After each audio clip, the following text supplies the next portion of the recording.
Municipal corporation వాహనాల ప్రైవేటీకరణకు వ్యతిరేకంగా డ్రైవర్లు, కార్మికులు మహాధర్నా చేపట్టారు. ప్రభుత్వ ప్రైవేటీకరణ విధానాలను వెంటనే ఉపసంహరించుకోవాలని సిఐటియు నేతలు డిమాండ్ చేశారు. కడప మున్సిపల్ కార్పొరేషన్ కార్యాలయం ఎదుట గురువారం సిఐటియు ఆధ్వర్యంలో కార్పొరేషన్ వాహనాల డ్రైవర్లు మహాధర్నా నిర్వహించారు.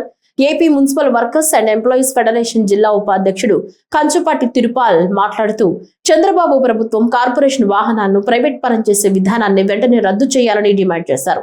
డ్రైవర్ల కమిటీ అధ్యక్షుడు శ్రీధర్ బాబు మాట్లాడుతూ, ప్రైవేటీకరణ వల్ల కార్మికులతో పాటు కార్పొరేషన్ కు తీవ్ర నష్టం జరుగుతోందన్నారు.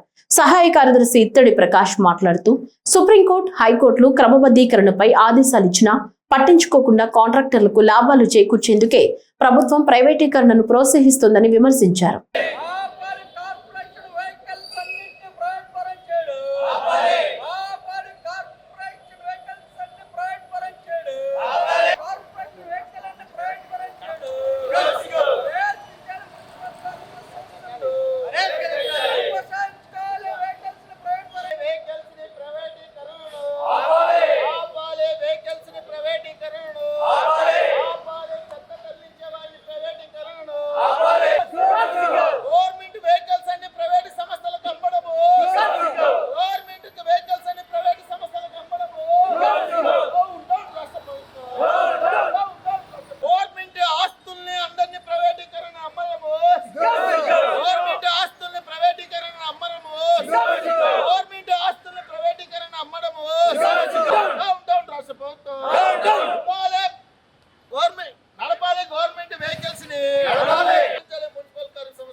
పెట్రోల్, డీజిల్, గ్యాస్ ధరల పెంపును నిరసిస్తూ కడపలో సిపిఐ ఆధ్వర్యంలో రాస్తారోకో నిర్వహించారు. ధరలు తగ్గించే వరకు పోరాటం కొనసాగిస్తామని సిపిఐ జిల్లా కార్యదర్శి గాలిచంద్ర హెచ్చరించారు. శుక్రవారం కడప నగరంలోని రెవెన్యూ పెట్రోల్ బంక్ వద్ద సిపిఐ నాయకులు ఆందోళన చేపట్టారు. ఈ సందర్భంగా సిపిఐ జిల్లా కార్యదర్శి గాలిచంద్ర మాట్లాడుతూ, 5 రాష్ట్రాల ఎన్నికలు ముగిసిన వెంటనే కేంద్ర ప్రభుత్వం పెట్రోల్, డీజిల్ ధరలను భారీగా పెంచి ప్రజలపై భారం మోపిందని విమర్శించారు. లీటర్ పెట్రోల్, డీజిల్ పై 3 రూపాయలకు పైగా పెంచడం వల్ల సామాన్య, పేద, మధ్యతరగతి ప్రజలు తీవ్ర ఇబ్బందులు ఎదుర్కొంటున్నారన్నారు. ఇంధన ధరల పెంపుతో ఆహార పదార్థాలు, రవాణా ఛార్జీలు, వ్యవసాయ ఖర్చులు భారీగా పెరిగే పరిస్థితి ఏర్పడిందన్నారు.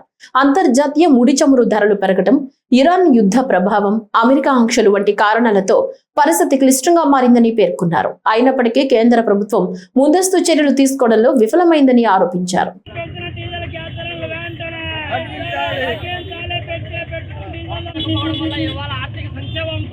ఇవాళ పుట్టుమాట్లాడుతున్న పరిస్థితి మొన్న గ్యాస్ ధరలు పెంచి